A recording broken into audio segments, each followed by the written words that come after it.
राधे राधे सभी भाई बहनों को। आप लोग के सामने एक मंडप गारी गीत सुनाने जा रही हूँ।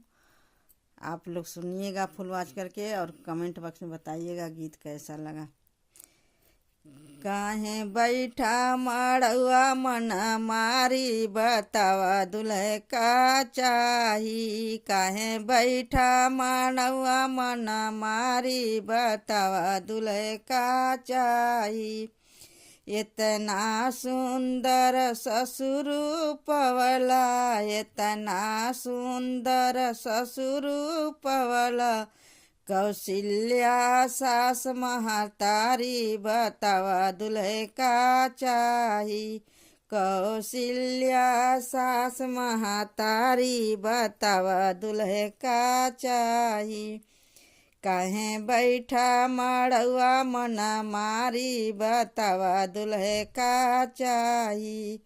काहे बैठा मड़ुआ मन मारी बतावा दुल्हे का चाही।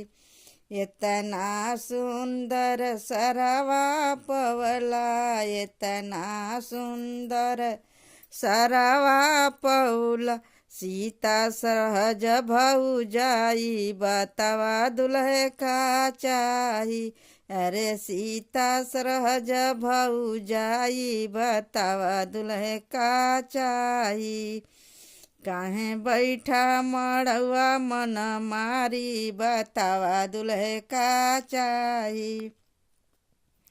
काहे बैठा मड़ुआ मन मारी बतावा दुल्हे का चाही। तुहरे बहिन के खातिर ये दुल्हा, तुहरे बहिन के खातिर ये दुल्हा। मैं खोजूं साढ़ सरकारी बतावा दुल्हे का चाही। मैं छोड़ूं साढ़ सरकारी बतावा दुल्हे का चाही। तुअरे बहिन के मैं छोड़ू साढ़ सरकारी बतावा दुल्हे का चाही। काहे बैठा मड़ुआ मन मारी बतावा दुल्हे का चाही। काहे बैठा मड़ुआ मन मारी बतावा दुल्हे का चाही।